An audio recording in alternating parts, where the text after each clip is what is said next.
Haleluya, haleluya, haleluya. Salam saudaraku, Ratapan 3 ayat 22 sampai 23.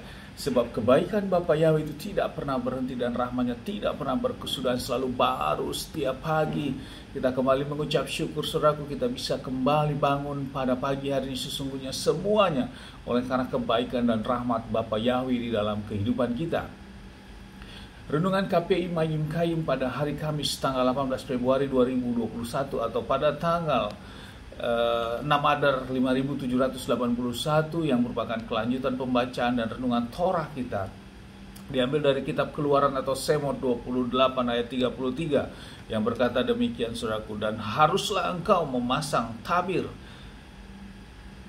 di bawah pengait-pengait itu, dan engkau harus membawa masuk tabut kesaksian itu ke sana, ke bagian dalam tabir, dan tabir itu akan memisahkan bagimu antara ruang kudus dengan ruang maha kudus. Saudaraku, ini adalah di mana bangunan tabernakel sudah berdiri saudaraku, dan di mana penutup atap di atas terbuat dari kulit domba dan kulit lumba-lumba yang sudah menjadi renungan kita kemarin saudaraku. Dan ini adalah kelanjutan untuk membangun sisi-sisi tembok kiri kanannya saudaraku yang terbuat dari kayu akasia, dan itu juga harus dibalut dengan emas. Kemudian ruangan ini dibagi menjadi dua saudaraku, dengan dibagi oleh tabir atau tirai saudaraku yang terbuat dari benang ungu dan benang nila yang dipintal saudaraku. Dan inilah terpisah di dalam itu ada ruang maha kudus dan ruang kudus. Dan di ruang maha kuduslah diletakkan tabut kesaksian atau tabut perjanjian itu, dan di ruang kudusnya diletakkanlah meja roti sajian dan juga kaki dian emas saudaraku. Inilah posisi di dalam ruangan ini. Jadi ada terbagi menjadi dua, ruang maha kudus tempat tabut perjanjian, kemudian ruang kudus tempat meja roti sajian dan kaki dian emas saudaraku. Dan dipisahkan oleh tabir atau tirai yang memisahkan ruangan di dalam. Kemudian di luar adalah pelataran dari kemah suci ini atau rumah tabernakel ini saudaraku. Dan ini kelanjutan dari ini saudaraku, inilah juga menjadi suatu penggenapan pemisah atau ruangan-ruangan ini juga nanti di dalam kerajaan Samayim saudaraku akan terpisah antara ruang maha kudus, ruang kudus dan pelataran. Saudaraku, di dalam perjalanan bangsa Israel, maka tabut ini, kemah ini, semuanya harus dipasang sesuai dengan perintah Bapa Yahweh. Dan saat mereka harus berjalan, maka semua kemah suci ini dibongkar saudaraku, dan mereka harus membawanya berjalan kembali saudaraku. Dan saat Bapa yang memerintahkan mereka harus berhenti dan berkemah, maka kemah suci ini dibangun kembali dan dipasang lagi sesuai dengan tatanan yang Bapa Yahweh perintahkan. Ini dilakukan terus saudaraku selama 40 tahun perjalanan mereka dalam perjalanan di Mesir, dan terus sampai saat kelanjutan mereka membangun bait Elohim ini saudaraku.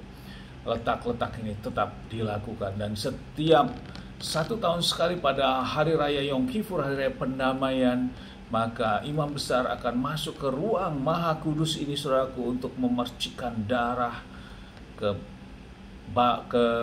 dalam ruang maha kudus, yaitu ke tabut perjanjian ini sebagai bentuk pengampunan dan penghapusan dosa bagi bangsa Israel. Dan ini dilakukan terus menerus setiap tahun saudaraku, menjadi suatu ketetapan yang dilakukan oleh bangsa Israel.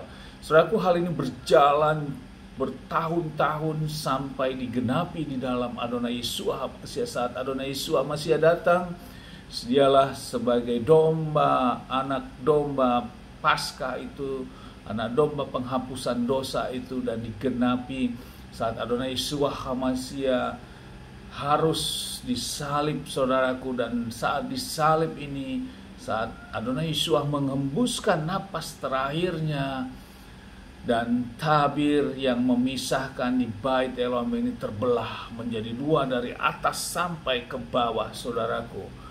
Artinya apa?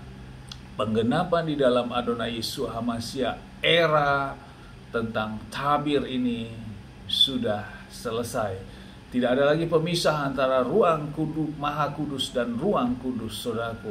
Dan untuk kita datang kepada Bapa Yahweh dalam bentuk pengampunan kita tidak perlu lagi datang secara khusus melalui imam-imam besar, saudaraku. Namun sudah terbelah menjadi dua, artinya kita bisa yang percaya oleh darah pengorbanan Adonai Yeshua HaMashiach, kita bisa langsung datang kepada Bapa Yahweh untuk minta pengampunan. Haleluya, saudaraku.